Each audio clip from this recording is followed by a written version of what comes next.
अस्सलाम वालेकुम बच्चों, कैसे हैं आप सब। उम्मीद करता हूँ कि आप सब खैरियत से होंगे। प्यारे बच्चों, हमने पिछले वीडियो में डिस्कस किया था प्रेपोजिशन और उसके टाइप्स के बारे में। तो उसके बाद जो हमारे पास टॉपिक आता है वो सेंटेंस का होता है। टेंसेस को शुरू करने से पहले हमें ये देखना होगा कि सेंटेंस क्या होते हैं, इनको किस तरीके से बना सकते हैं। तो आज का हमारा टॉपिक क्या है बच्चों? सेंटेंस है। देखिए, उर्दू में सेंटेंस को फिक्रा या फिर जुमला बोलते हैं। ओके, अब इसकी डेफिनेशन देखते हैं। सबसे पहले देखिए, a sentence is a group of words that have a meaning. Sentence, जुमला, फिक्रा अल्फाज का एक ऐसा ग्रुप होता है, ऐसा मजमुआ होता है जिसके मीनिंग हो, जिसके मानी भी हो। एग्जाम्पल देखें, he is a boy, Urdu में क्या बनेगा? वो एक लड़का है। अब देखिए, माइंड में मीनिंग क्लियर हो रहे हैं, इसके मीनिंग है कोई। ओके, ये मीनिंग लेस नहीं है, मीनिंगफुल है। तो ये सेंटेंस है हमारे पास। शी इज अ गर्ल, वो एक लड़की है, इसके भी मीनिंग है। तो ये क्या होगा हमारे पास? सेंटेंस। ऐसे जितने भी सेंटेंसेस होंगे, जैसे Ali pledge cricket, Ali cricket खेलता है, और जितने भी आगे सेंटेंस आएंगे, ही राइट्स अ लेटर बच्चों, तो सारे जिनके मीनिंग हो वो क्या होगा? सेंटेंस होगा। ओके, अब उसके बाद जो हमारे पास आता है सेंटेंस की डेफिनेशन के बाद, पार्ट्स ऑफ सेंटेंस। हम ये देखते हैं कि पार्ट्स कौन कौन से हैं सेंटेंस के। देखिए, सबसे पहले there are three main parts of sentence. Sentence के कितने पार्ट्स होते हैं बच्चों? थ्री मेन पार्ट्स होते हैं। कौन कौन से होते हैं? सब्जेक्ट, वर्ब और object. Number one subject, number two verb, number three object. और ये देखिए, ये फॉर्मूला है SVO। S subject, V verb, O stand for object. तो ये हमारे पास है इनके पार्ट्स। तो सबसे पहले देखिए, हमारे पास सब्जेक्ट है, तो हम सब्जेक्ट को डिस्कस करते हैं।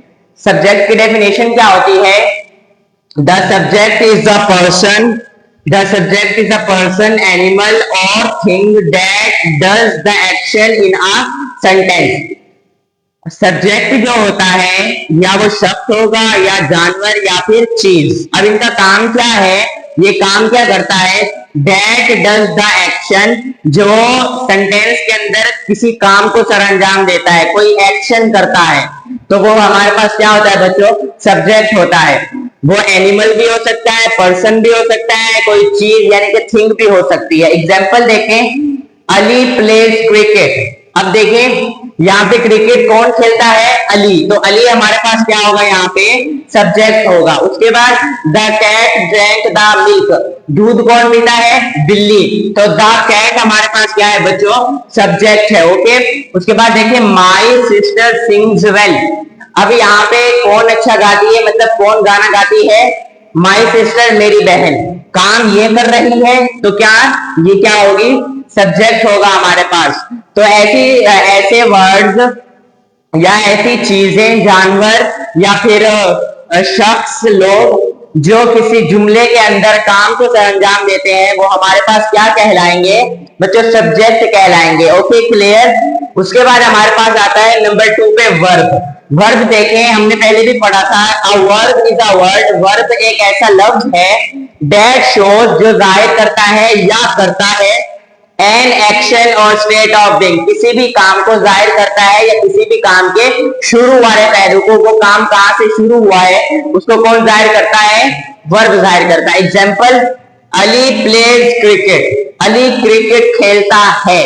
अगर यहाँ पे देखें अली और क्रिकेट होते, 2 मिनट के लिए हम प्लेज को हटा दें, अली क्रिकेट, अली क्रिकेट, इसके कोई मीनिंग नहीं है और ना ही ये सेंटेंस मुकम्मल है। तो हमें यहाँ पे वर्ब लगाना है, अली प्लेज क्रिकेट, कि अली क्रिकेट खेलता है। तो यहाँ पे हमारे पास प्लेस क्या होगा बच्चों? वर्ब होगा। उसके बाद देखिए, द बेबी क्राइड लाउडली, बच्चा जोर से रोया, ऊंचा रोया। तो आप देखें, हमारे पास क्राइड यहाँ पे क्या होगा? वर्ब होगा बच्चों। समझ में आया? ये हमारे पास वर्ब था बच्चों। उसके बाद जो हमारे पास टाइप है वो है ऑब्जेक्ट। सॉरी, टाइप नहीं, पार्ट। सेंटेंस का जो तीसरा और लास्ट पार्ट है वो हमारे पास है ऑब्जेक्ट। आइए देखते हैं व्हाट इज ऑब्जेक्ट। ऑब्जेक्ट की डेफिनेशन क्या है?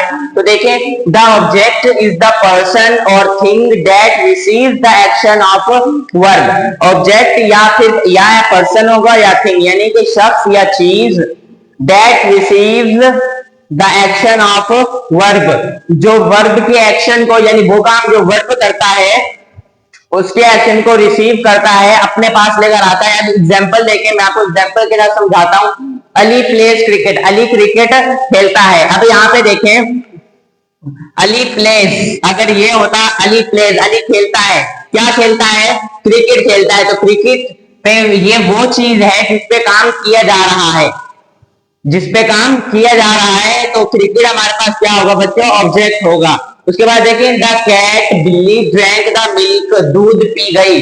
अब देखें द कैट ड्रैंक द, बिल्ली पी गई, लेकिन हमें नहीं पता क्या पी गई, तो हम यहाँ पे मिल्क लगाएंगे। क्या लगाएंगे? मिल्क। सेंटेंस कंप्लीट होगा। और मिल्क वो चीज है जो वर्ब के एक्शन को रिसीव कर रही है। हमारे पास वर्ब क्या है? ड्रैंक। अब इसके एक्शन को बिल्ली रिसीव कर रही है। कौन रिसीव कर रहा है? मिल्क कर रहा है, यानी वो सेंटेंस को कंप्लीट कर रहा है। तो अब मिल्क हमारे पास क्या होगा बच्चों? ऑब्जेक्ट होगा। उसके बाद देखिए ही राइट्स अ लेटर, वो खत लिखता है। अगर यहां तक होता कि ही राइट्स अ, वो लिखता है एक, क्या लिखता है?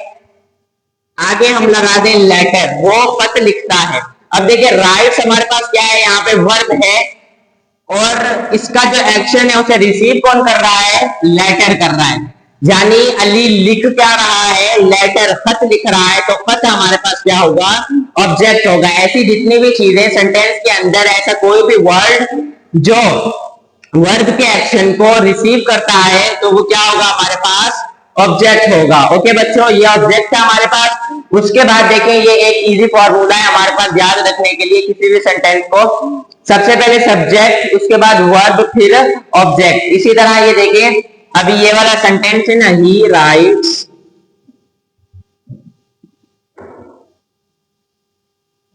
अ letter, he writes a letter. अब ही हमारे पास क्या है बच्चों? सब्जेक्ट है। ओके, राइट्स हमारे पास क्या है बच्चों? वर्ब है। उसके बाद आ लेटर हमारे पास क्या है? ऑब्जेक्ट है। ये देखें अब ये इस फॉर्मूले के साथ हो गया। इसका मतलब क्या है कि ये फॉर्मूला बिल्कुल सही है। बच्चों ये आप लोगों ने याद रखना है। आज हमने सेंटेंस के बारे में पढ़ा, उसके साथ साथ पार्ट्स ऑफ सेंटेंस के बारे में पढ़ा। एक बात जो मैं आपको यहाँ पे बताना चाहता हूँ कि किसी भी सेंटेंस के अंदर ऑब्जेक्ट जरूरी नहीं होता। हर सब्जेक्ट के अंदर, हर सेंटेंस के अंदर ऑब्जेक्ट जरूरी नहीं होता। यानी ऐसा नहीं होता कि अगर ऑब्जेक्ट नहीं है तो सेंटेंस कंप्लीट नहीं है। अब मैं आपको दिखाऊं, एग्जांपल देखें। सेंटेंस है हमारे पास द बेबी